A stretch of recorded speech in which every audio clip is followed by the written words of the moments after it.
What's up, YouTube? Poor Man Podcast back with another video. Today's video is going to be reasons you are single, baby mamas. All right, before I get to the video, though, I got to do the YouTube stuff. The goal is 30,000 subscribers by June. It's a crazy goal. It's a big goal, but it's my goal. I ain't no way I'm going to get to my goals if you give me the HBO special. Do you know what the HBO special is? That's the Help a Brother Out special. All right, so go on and help a brother out. Hit the like and the subscribe button for more content. I'm going to give y'all a second to do that. All right, now let's get to the video. Reasons you are single, baby mamas. Let's see what you got to say. Comedy. What's up, guys? It's Deanna of My Regular Ass Life, and y'all are gonna hate me for this one. Boy. Okay, so me and Tony, right there, are driving, and we are on our way to a Mother's Day brunch. Happy belated Mother's Day to all the mothers out there. Y'all will probably be the ones that'll hate me in about 5.5 seconds, but y'all love me right now, so happy Mother's Day. Yeah, so we were driving, and I was looking on Instagram and, you know, what have you, and I saw a lot of girls on Instagram, single mothers, who were kind of like, you know, flexing the whole fact that they're single mothers, and they're doing it on their own, and they don't need anybody else, and this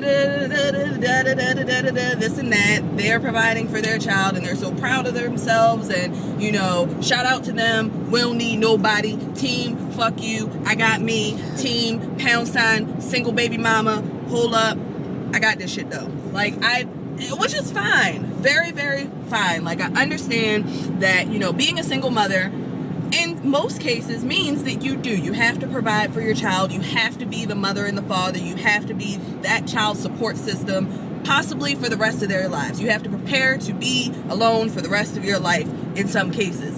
But my argument is, why do you have to flex this? Like, why do, maybe specifically black women, I don't see that many white women doing this, or women from other cultures doing this, but black women find the need to flex the fact that they're single mothers. You don't see mothers from other races doing, well, okay, I'll say it like this. It's a growing trend in America now, and that's for all races. But it has been especially detrimental to, it has been especially destructive to the black community over the past 40 or 50 years. And the idea, and for black women, if there are any listening to this, the idea that white women are on your side and have been on your side is absolutely ridiculous. It is us black men that have been on your side for all of history, okay? In the 60s, you don't get, it was the strong families that allowed for the 60s to be what the 60s were, okay, in terms of the civil rights movement. And you don't get a Malcolm X without black families, hardworking black families that can fund those movements, because that's how those movements came about. You don't get the Black Panther Party without strong families that are working hard to fund those movements. You don't get a Malcolm X without strong families working hard to fund those movements. Well, how do you take the funding from those movements? Get the black women to join the feminist movement. Okay, as soon as black folks got the right to vote, and you can tell that white folks are not on the same, in terms of white women specifically, when it comes to black women, you can tell that they're not on your side and that the feminist movement is not for you, because when white women got the right to vote, they didn't have you in mind. Okay, so the idea that white women have convinced black women that black men are the enemy is absolutely ridiculous to me. And I think that it was just all a plot to kind of destroy the black family structure. Get the men in jail for drugs, the war on drugs, get the men in jail for drugs. And then, you know, from there, you can incentivize the women to not get the men back into the household. I have a sister that, you know, her husband got into some trouble. He ended up going to jail, whatever. He just paid for his mistakes. It wasn't nothing crazy major, but whatever he did, he paid for it. He did his time, whatever. And when he got out of jail or prison, he had been gone for a couple years, right? And when he got back out, he wanted to be a part of his children's life. And my sister, she doesn't really buy the whole I don't need a man thing. That's not her thing. They're married, by the way. So this is a husband and wife situation. They're married. She's married to this man, okay? But when he was trying to get back into the house, they were telling her that she would lose all the amenities from the government if he joined into the house. That incentivizes black women in particular to not have a man in the household. And I'm here to tell you, black women, I know it may seem like the easiest road. It may seem like the path of least resistance because you don't have to do as much as a woman. But that comfortability is what's the most dangerous about, or is the most dangerous factor about it. You don't go further in life if you're comfortable. Okay, and that goes the same thing for like weight loss and weight gain. Okay, if I tell you everything is okay and I give you all the food you need and this and this and that, I am provoking you, or I am enabling you to continue to eat more and get bigger and bigger and bigger instead of looking at yourself and saying I need to change and lose the weight. Okay, black women, there is no amount of money the government can give you that takes away the value that a man will provide to the children in your household.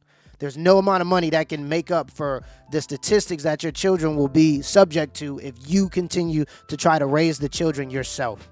Okay, white women, Asian women, they understand this. And so what they do is they send y'all out on Black Twitter. You look at the most aggressive women in terms of the feminist movement, it's all black women now. You look at the women who are actually believing the single motherhood and I'm a strong independent, that's all black women now.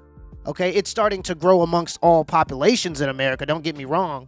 But that started off with black women being the head of that spear. Why? It's because they know they can control your emotions. Black women are the most emotional people in the country. And that might be justifiable, but it doesn't mean that you don't have consequences for whatever you do still. Okay? So you go out and you say, I don't need a man, and that means men don't want to be with a woman that doesn't want a man. It's that simple. Okay? So it's important that we get the family structure back together for the sake of the future of the children in America as a whole.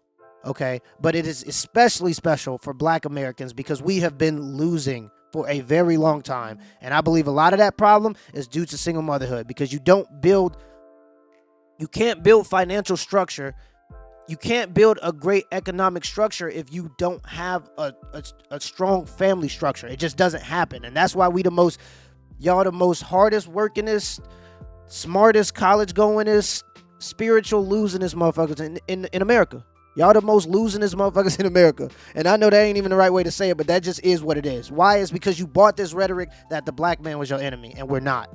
It's that simple. We're not. We never have been. We've always worked in cahoots. We've always struggled together. We've always fought for whatever we needed together.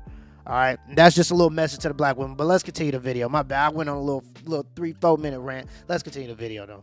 As if they wouldn't want someone to be there with them. I don't get it. Like, so here's my whole theory, my thesis, my evaluation of the situation. Let's take single black mothers out of it. Let's just say if you were a single independent woman. When you are a single independent woman and you're doing things for yourself and you say something like, oh, I'm independent, I don't need nobody else, I got this, I'm doing it by myself, look what I bought myself, look what I'm whipping, look what I got, red bottoms, this, that, and the third, I did it, you didn't. Like, how does that come off to a man? Does that make a man feel like they need or want to be with you? Why would a man want to be with a woman who finds it unnecessary to have a man with her? Anybody? No? Because no man would really want to do that. Like, I think women have to understand that you can't devalue a man and you can't kind of break them down from their, I don't want to say male ego because that's not really what it is, but their or duty. Yes. A guy wants to be able to provide for a woman. Some women saying, I don't need you, I do it by myself, does not make him want to be there. And I know your argument's going to be, well, most men don't want to do that. Most men aren't there. Most men are dogs. That's most men that you're talking to. I have seen plenty of men who aren't like that. You probably need to reevaluate who you're trying to talk to, where you're trying to find these people, and what you're doing to attract them. I mean, if you put it out there for a man that he doesn't need to do anything for you, why would he? He's going to have sex with you and go about his damn business till he finds a girl that needs him. You're telling him you don't need him. Bingo. And I like that she's talking about holding self-accountability for the people you date or talk to. I got a friend named Dimitri, okay, and he's been on the podcast before. He's been on the show before. Actually, I think I'll do a live stream with him this Saturday. I think we're gonna do that this Saturday. But he's like 6'5", real attractive dude, real, whatever. If you a dude, you know when another dude's handsome. Let's not play this game, okay? So he's a tall, attractive dude. We go out together, right? and it's just amazing to see with the inflated egos how many women think that they can talk to him. Like, I'll see women that are not even close to his level in terms of the scale, but since her friends that hyped her up and told her that she or whatever, she start going and trying to talk to dudes like Dimitri. And what people don't understand is women do that as a whole. They try to go for men that they feel like are quote unquote better than them. Okay, they try to date men that are quote unquote that they feel like are quote unquote better than them. Okay, so they go to these men and they think that if they have sex with them or if they have a child by them, that's going to secure their spot in terms of that man. All right, but that's not the case. So a lot of times you get women that are having kids out of wedlock just to try to hold on to a relationship that's dead. Okay, women want the man that every woman wants, and that's the problem, because men, when we have options, we don't do well with opportunity. All right, because men are opportunistic when it comes to sex. We have sex with what we can, pretty much. We have sex with what we can afford, pretty much. All right, so my friend, he has a hard time, he just has a hard time with commitment. Why? It's natural. Because he's an attractive dude and he has a lot of opportunity. So the second you give him the second you don't, you're not on board, or if he ain't feeling you, you're gone, because he has other options. Okay. So women, understand that if you go for the guy that has all the options, anytime he wants to, with the snap of a finger, you out of his life. And a lot of women try to hold on to their position by having children with these men, and they don't understand that these men don't want anything to do with that child. Or sometimes they do understand it, but they just don't care, because they feel like this is going to secure the spot. And I'm telling you, babies don't heal relationships. People think that. Babies don't heal relationships. Okay, so if you a lady and you out there trying to date the hottest thing in the streets, just understand that it's going to come with a lot. All right, and if you ain't up to par in terms of looks, and you know that, because you know good and well sometimes that you ain't, don't go for that man. All right, just date in your standards. Fives can date fives and make a 10. All right. You find a person that's around you and be happy. It's that simple. Like, everybody want everything. Just be happy with who you got. There are great people out there. There are great guys out there that may not be the tallest, may not have all the looks, and even at some points may not have all the money, but they're still willing to do their best to try to take care of you and be a part of your life. There's a lot of guys out there like that, but so many people are blinded by the nice shoes and the athletic figure and the tallness or the whatever that y'all don't look for characteristics in the people you date. And it's amazing to me, because when men have this same problem with people they choose, and they lose 50% of everything they own because of divorce, the number one thing people say to them is, you should have chose a better wife. Oh, too bad. You should have chose somebody else. But women can have children out of wedlock, and we have to feel bad for them because they chose a bad partner. That doesn't make any sense, because the woman who had the child out of wedlock had so many more options in place, or had so many things that she could have done to prevent that situation, while a man that got married to the wrong person just got the wrong person. It is what it is. Let's continue the video. Why would he be there for you? No? Still not making sense? Okay, back to the single mother thing. If you are a single mother, flexing the fact that you don't need anyone else to help you, which I understand is a defense mechanism, and sometimes you need to do to make it known that you're A, not weak, and B, not unhappy. But when it comes down to it, what woman would not want a man there to help her raise her child, whether it be the biological father or a male figure for that child? It's irrational to me that you'd say, oh, I don't want anybody to help me. Fuck no, you're lying, bitch. I don't have time for your bullshit.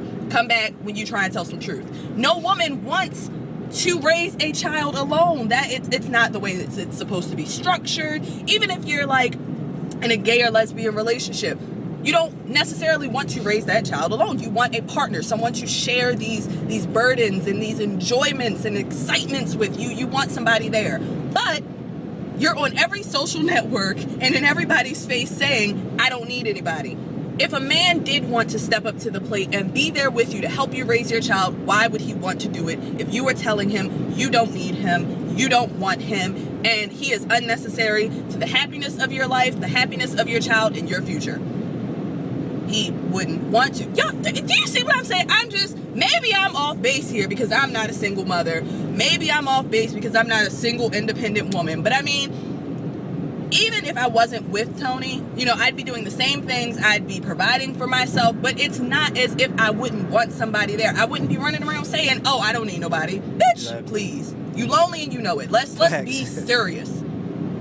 I'm sorry. Maybe this wasn't a good topic for Mother's Day. Maybe I shouldn't have done that, but I had to get that out of the way. Happy Mother's Day to everybody else. In the comments below, let me know what the fuck you think about this. I'm independent. I don't need you. I'm a single mother. I don't need you. What are these bitches really saying? And if you're a single mother, no offense, really. I don't know if the women who do this boasting about not needing anyone, I don't know if they're really serious. Let me know. Comments below. No, they're not serious. It's laughable. Black women, you are losing. This feminist movement has put y'all in last place. And it's obvious. Nobody wants to date y'all, not because y'all not attractive, but because of the attitude problem. Okay? And nobody wants a woman that has thrown their own men under the bus. Okay? And I know there is some colorism problems that black men have in terms of who we want to date. And, you know, when you get to a certain level, there's this stigma that at a certain level, black men only want to date white women. So I understand all those things. But I'm sorry, that's the end of the video too. So these are my final thoughts on the video. But this rhetoric, and this is just for every type of woman in America. It has to stop. Okay? It's not putting us in a place where the future is looking bright. Okay? Because if we walking around with all of the children in America are raised by single mothers, and they're subject to the statistics that, you know, that shows when it comes to single motherhood, it ain't looking too good for us. All right, black women, get off the bandwagon. It's going to make y'all finish in last. Okay, the rhetoric was not for y'all. It was for a very privileged subgroup of people. All right, a subgroup of people that took part in enslaving you and profited a lot off of enslaving you. And then when they found out that, oh, you can be oppressed, and when oppression kind of, when we showed that there was beauty in oppression, when we showed that, you know, you could come out of oppression, but white women, as soon as that happened, they said, oh, let's do this feminist thing. Okay, black women, come join us on this journey. Black men are your enemy, not us. Black men are your enemy. Okay, they sold y'all a dream, and they play with y'all emotionally. Okay, and that's gonna make y'all finish in last. Y'all keep trying to carry this torch for white women and women as a whole, and it's going to make y'all finish in last. Till next time.